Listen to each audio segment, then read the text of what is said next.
Друзья, всем привет! Меня зовут Елена, и вы на канале о вышивке. Я закончила две своих работы: королеву, сэмплер Эми Кен. Также одну из работ я вам покажу. Это работа моей сестры, она маленькая.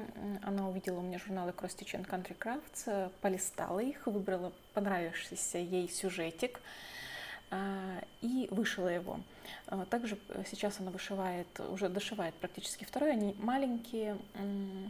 Тоже вам буду показывать, что она вышивает.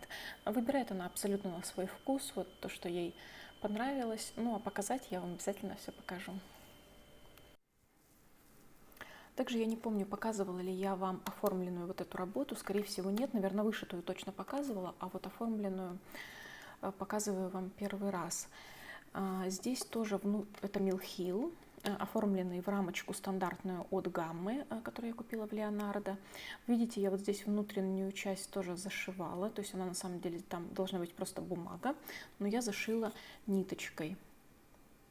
Вот таким образом это выглядит. Конечно, по-хорошему надо бы и вот этот фон зашивать или уже оформлять четко по краям, да, и тогда вот этих от перфорированной бумаги отверстий будет не видно. Вот она у меня стоит в витринке с такими тыковками. Это декоративный сорт. Я купила их в цветочном магазине, 2 штучки. И стоят они у меня вот таким образом и создают осеннее настроение.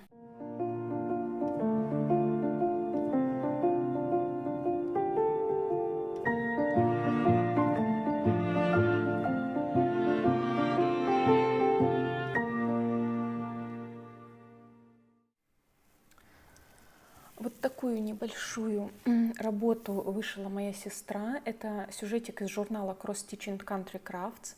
Я, к сожалению, превью вам не могу показать, потому что этот журнал находится у нее, и она вышивает там что-то еще, какой-то сюжет выбрала. Показываю ее вышивку с лисичками. Конечно, такой милый, необычный сюжетик, который можно оформить в квадратную рамочку.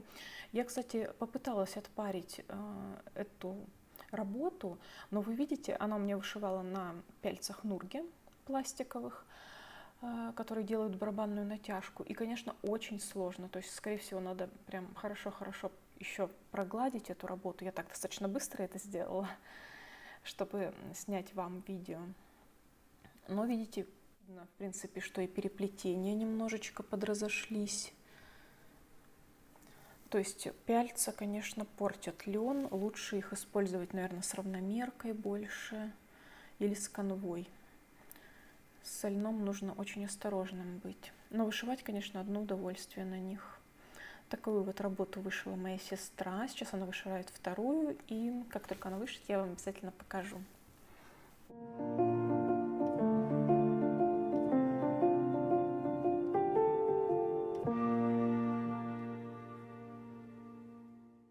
Показываю свой сэмплер.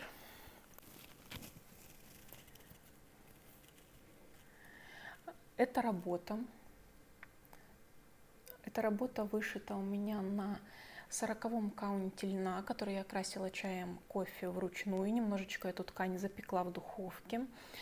Ниточки здесь шелк французский, Soie d'Alger. Это сэмплер Hands Across the Sea Samplers Эми Кен. Он был вышит этой вышивальщицей, этой девочкой в 1831 году. Собственно, это отражено в надписи. Так как это репродукция сэмплера, я оставила все-таки оригинальную надпись, ничего здесь не меняла. Единственное, что я поставила здесь год, которым я вышила, и написала здесь Елена. Кажется, что это не такая уж и большая работа по размерам, да? Но так как здесь достаточно большие такие области зашива крестиком, времени на нее потрачено достаточно много, то есть мне она показалась большой. Но так как это 40-й каунт, конечно, она не выглядит такой огромной, как кажется. Но на самом деле времени на нее уходит достаточно много.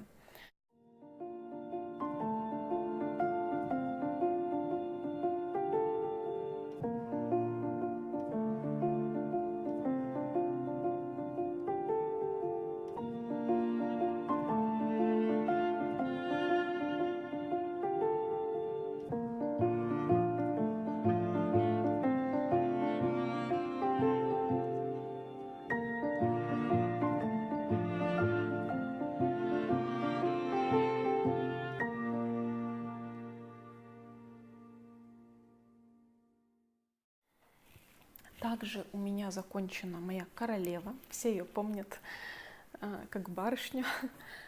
Вот в моем шуточном видео.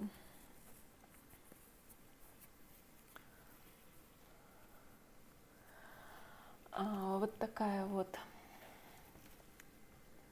королева в итоге получилась.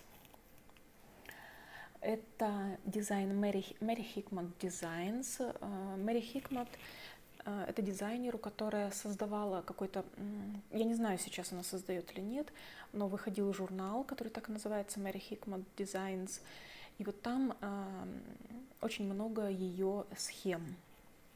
У этого дизайнера есть коллекция Тюдоры, называется, есть наборчики, по-моему, есть даже схемки. И вот одну из этих схем я вышла, это Елизавета I. Ну, наверное, вы сможете узнать побольше, посмотрев тот же фильм «Золотой век».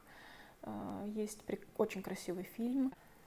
Это тоже достаточно такая большая работа, потому что вся королева полностью вышита, плюс вот эта рамочка черная. Не могу сказать, что схема очень-очень простая. Она вышивается полностью ниточками DMC, но здесь я добавила бисер от себя. То есть вот эти бусы вышиты бисером, здесь я сделала ниточку бисера, хотя это должно быть просто в крестиках. Полнейшей неожиданностью для меня было то, что у нее с краю на воротничке вышивается роза, потому что на превью этого совершенно незаметно, и, конечно, это было таким маленьким сюрпризом. По воротнику я тоже пустила бисерный край, иначе мне казалось, что его не особо будет видно на моей основе. Основа здесь не по ключу. Этот дизайн должен был вышиваться в основе цвета жареного миндаля. Вот, но у меня была эта основа, и, в общем, я видела ее так.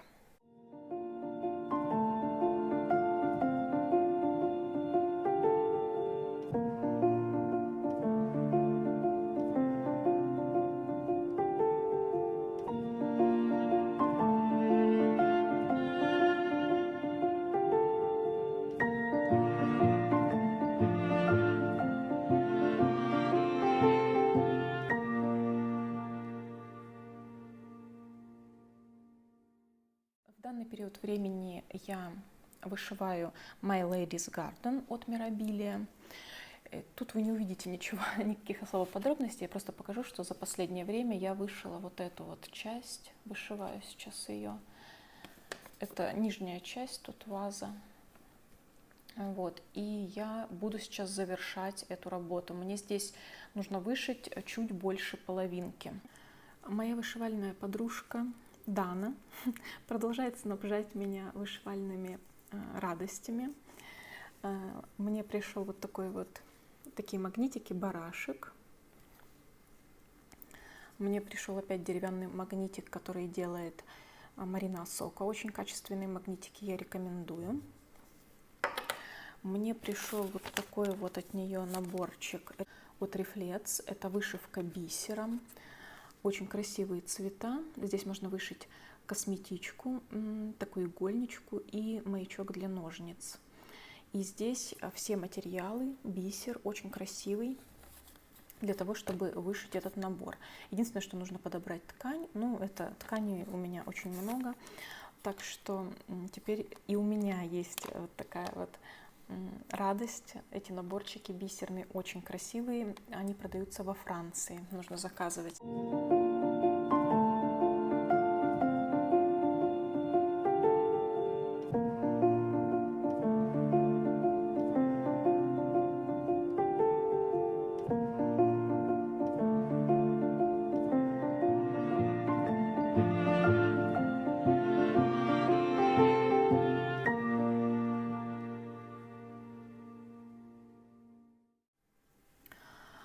Вот такой красивый наборчик у меня есть. Это вышивка бисером и нитками. Автор этого наборчика и этой вышивки Екатерина Мороз. Это художник по вышивке, основное направление которой вышивка в моде. Она владеет редкими техниками: вышивка жемчугом, золотое шитье, вышивка ленивильским крючком. Этот набор сделан по акварельному эскизу Джорджо Галессио, итальянского ботаника 18-19 века. И вот Екатерина, она сама вышивает и создает вот такие наборчики. Здесь небольшая такая коробочка, и внутри была ткань, были ниточки, иголочки, бисер. И на этой ткани я уже тут немножко начала. Надо было сначала снять, я, как всегда, я не могу устоять, мне надо сразу все попробовать. Такая ткань, причем это не лен, это какая-то ткань, она немножечко даже тянется. Здесь была уже размечена, вот это вот все, это было размечено, вот это вот ботаническая иллюстрация. И теперь в свободной достаточно такой форме мне нужно вышить это все бисером, стебельки вышиваются ниточками, и получится у меня вот такая вот интересная вышивка.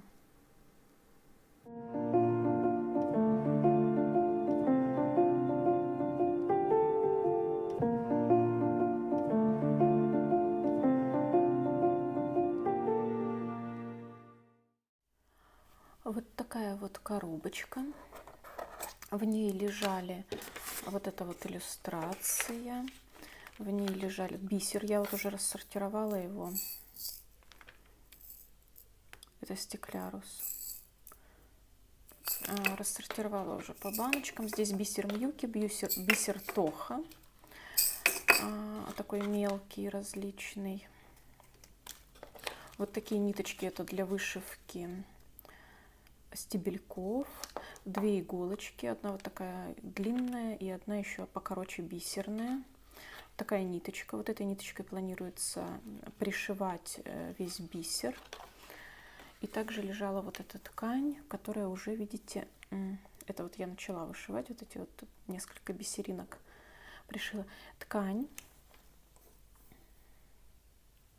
которая была уже размечена автором здесь немножко карандашом, и вот эти контурные части это просто ниточкой отмечены. То есть ведь таким образом переведена вышивка, иллюстрация на ткань. И потом, конечно же, рекомендуется, после того, как я бисером вышью, если вот эту ниточку будет видно, то ее рекомендуется аккуратненько убрать.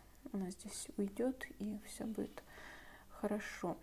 То есть здесь достаточно в свободной форме нужно пришивать вот этот бисер. Ну, ориентируюсь, естественно, на превью, на наше превью. Значит, также вот такая вот инструкция шла отдельно. Здесь написано про автора, какие материалы используются, Мулине DMC, как вышивать, как вообще, в принципе, перенести рисунок на ткань, да, каким образом. И также вот таким образом, видите, швом назад иголку пришивать бисер. Где-то рекомендуется его набрать, ну вот, к примеру, по краям, да, вы видите, по краям. То есть набрать на иголочку, на ниточку много бисера и уже в прикреп, потом по местам прикрепить ее, чтобы она не уходила. Все показано, все рассказано. И вот тоже такая крупная достаточно иллюстрация того, что получится. Я так думаю, что вообще вот таким образом можно и самим творить какие-то шедевры. Надо будет как-нибудь попробовать, потому что единственное, что, наверное, самое сложное, это подобрать материалы. Но опять же, у нас на остатках остается достаточно много бисеров, ниточек, да, различных интересных, и можно вообще что-то творить такое художественное, невообразимое.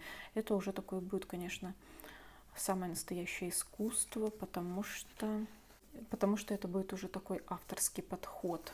Так что вот такая вот вышивка от кутюр, можно сказать. У меня есть наборчик, который я в ближайшее время вышью. Обязательно покажу вам. Ну и в завершение видео я хочу вам рассказать о нескольких каналах. Каналах на YouTube, на FlossTube, которые я очень полюбила смотреть и хочу порекомендовать вам. Возможно, вы не знаете. Надеюсь, вам будет интересно. Во-первых, это FlossTube. Я буквально случайно где-то в Инстаграме увидела ссылочку на этого блогера. Ее зовут Эмили Си, так и называется канал. Ссылки будут на каналы на все под видео. В Инстаграме она Eclectic Possessions. И такая очень необычная девушка. Она вышивает потрясающе красивые работы. Она очень интересно подбирает ткань. В общем, мне очень нравится ее смотреть. Я не всегда смотрю ее прям полностью видео, потому что она там много говорит. Я, конечно, не все понимаю по-английски, и поэтому я просто пролистываю. Она всегда очень много показывает схем, которые она приобрела. Она показывает свои работы, их огромное множество, у нее очень много начатых процессов. Обязательно посмотрите. Я просто пролистываю, смотрю, и там, если что-то мне прям вообще западает в душу, я останавливаюсь на этом. Вы, наверное, все помните такого блогера, как Мила Джиа. Она закрыла свой прежний канал, открыла новый, и сейчас ее канал называется West Needle. Обязательно подписывайтесь, если вы также любите примитивы, как я. Мила сейчас очень увлекается этим направлением вышивки, и у нее тоже потрясающий вкус и на работы, и на оформление, и снимает она просто потрясающие кадры. Этот канал, на который стоит быть подписанным, его стоит смотреть. Она часто ведет прямые эфиры, то есть если вы любите вышивать в хорошей компании, то подписывайтесь, очень хороший канал.